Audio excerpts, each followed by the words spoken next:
আমাদের ছেলে আছে, আমাদের মেয়ে আছে, আমাদের স্ত্রী আছে, আমাদের নাতিপুতি, আমাদের সংসার, ধর্ম, আত্মীয়স্বজন, পরিবার। আসসালামু আলাইকুম রহমতুল্লাহি ওয়া বারাকাতুহু।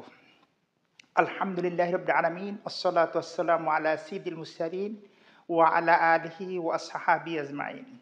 ইকরা বিসমি রাব্বিকাল্লাযী খলাক। বন্ধুরা, আল্লাহ তাআলা আমাদের প্রথমে কিন্তু নামাজ পড়তে বলেন নাই, রোজা রাখতে বলেন নাই, হজ করতে বলেন নাই, যাকাত দিতে বলেন নাই, পর্দা করতে বলেন নাই। যে পবিত্র মাহে রমজানে আল্লাহ তাআলার পক্ষ থেকে হযরত জিবরাইল আলাইহিস সালাম ওহী নিয়ে কিন্তু আমাদের নবী সাল্লাল্লাহু আলাইহি ওয়াসাল্লামের কাছে আসে এবং প্রথমেই তিনি বলেছিলেন ইকরা বিসমি রাব্বিকাল্লাযী খলাক, পড়ো তোমার প্রভুর নামে যিনি তোমাকে সৃষ্টি করেছেন। এখন আল্লাহ তাআলা আমাদেরকে পড়তে বলেছেন কিন্তু আমরা পড়ি না। আল্লাহ তাআলা আমাদের নামাজ দিয়েছেন অনেক পরে, রোজা দিয়েছেন তারও অনেক পরে, যাকাত পরে, অন্যান্য ইবাদত বন্দেগীগুলি কিন্তু পর্যায়ে ক্রমে এসেছে। তা প্রথমে এসেছে পড়া। দুঃখজনক ব্যাপার হলো, সত্য কি জানেন, যে আমরা অনেকে দেখেন মুসলমানের ঘরে জন্ম হয়ে আমরা সংসার ধর্ম সব করছি, আমরা ব্যবসা বাণিজ্য করছি, আমাদের ছেলে আছে, আমাদের মেয়ে আছে, আমাদের স্ত্রী আছে, আমাদের নাতিপুতি, আমাদের সংসার ধর্ম, আত্মীয়স্বজন, পরিবার সব কিছু আমরা রাজনীতি বুঝি, অর্থনীতি বুঝি, সমাজ নীতি বুঝি, পারিবারিক নীতি বুঝি, কেবলই আমরা জানছি না কোরআন পড়া। অনেকের সমাজের ভিতরে একটা প্রচলনটা আছে যে এই আলেম ওই বলছে, এই আলেম ওই বলছে, এই হুজুর এই বলছে, ওই হুজুর ওই বলছে। সাধারণ মানুষ আমরা বিভ্রান্তিকর অবস্থায় পড়ে গেছি, আমরা কোন দিকে যাব দিক নির্দেশনা পাই না। কে বলুক দেখার দরকার নেই।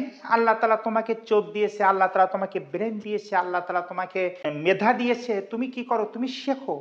বয়স হয়েছে সমস্যা নেই, কেননা লেখাপড়া শেখার কোনো বয়স নেই। অনেকে আবার বাহানা করে যে এই বয়স শিকার কোরআন শরীফ পড়া যায়, এখন কি আর ব্রেনটা ধরে?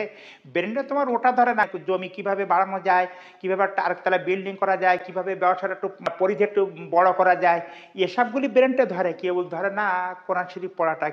এটা সম্পূর্ণ একটা দুর্বলতা। এজন্য আমাদের প্রত্যেকের উচিত হলো অবশ্যই আমাদের লেখাপড়া শিখতে হবে।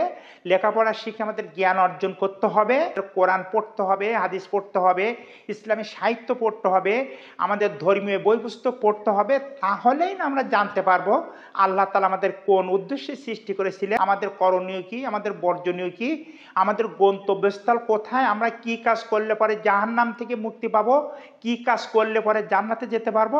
এইগুলো কিন্তু আল্লাহ তাআলা বিস্তারিত কোরআনের মাধ্যমে জানিয়ে দিয়েছেন, আমাদের নবী সাল্লাল্লাহু আলাইহি ওয়াসাল্লাম হাদিসের মাধ্যমে জানিয়ে দিয়েছেন। এজন্য কোন আলেম কি বলুক, এটা যদি আপনার কারো কথা বিশ্বাস না হয় বা কারো কথা মনোভূত না হয়, আপনি কোরআন পড়ুন, হাদিস পড়ুন, সেখান থেকে জানুন, তারপরে সেই অনুযায়ী আমল করুন। সম্মানিত দর্শক শ্রোতা মণ্ডলী, এই ছিল আমাদের আজকের ভিডিওটা ভালো লাগলে লাইক দেবেন। পরবর্তী আর কোনো ভিডিওতে দেখা হবে ইনশাআল্লাহ। ততক্ষণ ভালো থাকুন, সুস্থ থাকুন। আল্লাহ হাফিজ।